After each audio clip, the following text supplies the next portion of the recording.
In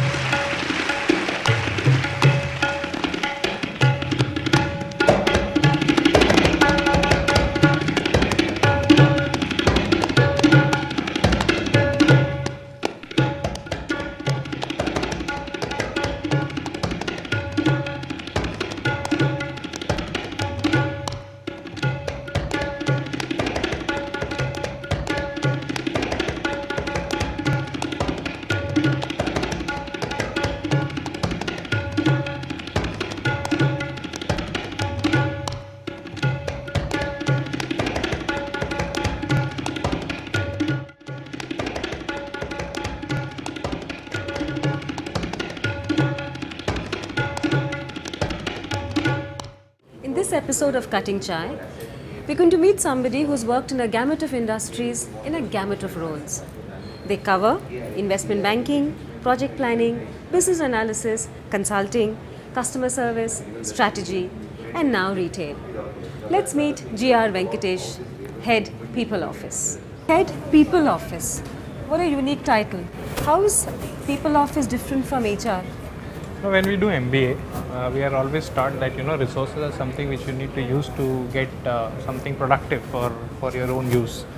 And what we are taught is that you have to use resources effectively and efficiently, which is that you take the last drop out of any resource that's been given to you to get whatever you need. And I think therefore to treat people like that, I don't think that's the right approach, because we are not here, or no one should be, to get the last drop, or ounce out of every person, because every person has got a heart which beats and a mind which thinks. Every human being is different. He or she comes with his or her own speciality that needs to be appreciated. So the era of HR or human resources is all over. It's all about identifying people, appreciating them, and finding out what's so beautiful about them. So when did this transition happen from HR to People Office? Is it new? Is it about a few years old? See, for every transition there are two things. One is to change the name, right? And second is to kind of ingrain it in terms of whatever you do, or whatever you think, or whatever you feel, and whatever program that you run in the organization. I think the nomenclature change, which is the easiest to be done, but perhaps the most meaningless of it all, we did it last year. We are still in the process of making it a reality in the sense of what we mean. We've launched several new programs over the last 1 year to understand our own people better, to understand their aspirations, to understand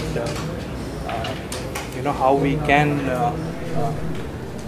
give them whatever they need, and how we can get the best out of them, in terms of not in terms of exploiting them, but in terms of making them enjoy while they contribute to the betterment of the company as well as to the society around them. So when you say programs, are you talking about training programs? You're talking about researching what your employee wants? I'm talking about in terms of how we deal with people, how we behave with them, how we would like to do some of the things in terms of what we call as the employee life cycle. How do we,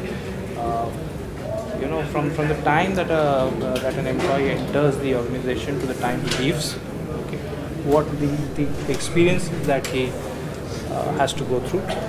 I think each one of them is a moment of truth, and there we need to kind of bring in this sensitivity element.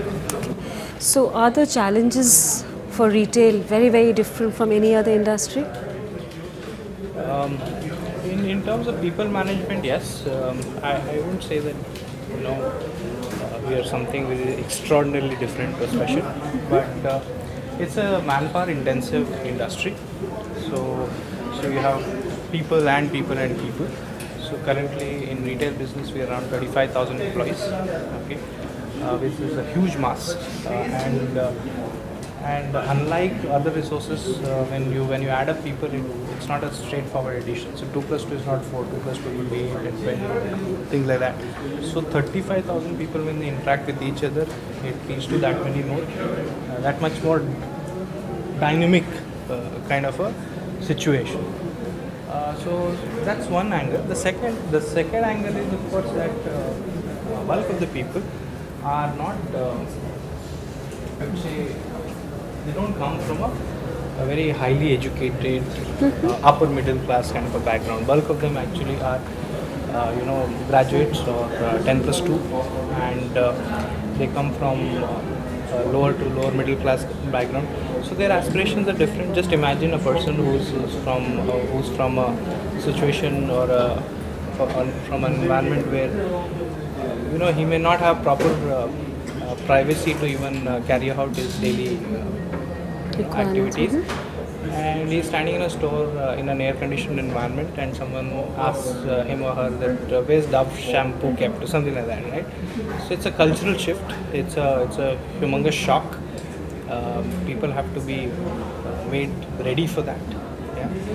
So those are the kind of challenges. So I don't know whether it's. I would not like to compare it with any other industry, saying that we are living in the most challenging kind of. Every industry has its own challenges. The challenges here come from these kind of things. And is finding the kind of people that we are looking for, is it difficult? And if it is difficult, is it something that we are doing to recruit the kind of people Future Group needs that are aligned with our beliefs and our values? I think you asked a very, very, very relevant question. When we say we are a manpower intensive kind of industry, and there are people and people and people in India, but the employability is you ask me, it's a challenge to get the right kind of people for the right kind of jobs, and that's a problem across levels, across functions, across different roles. So getting the right people, and when I say right people, I'm not talking about right people in terms of their degrees or education or something like that. I'm talking about in terms of their attitude. And I think that's one big thing where we're facing a challenge. All of us are in the industry. And what we have a group called Future Human Development Limited (FHDL), which conducts customized training and learning programs for our retail businesses. So we make them retail ready, but to get the right DNA in the first place is a challenge.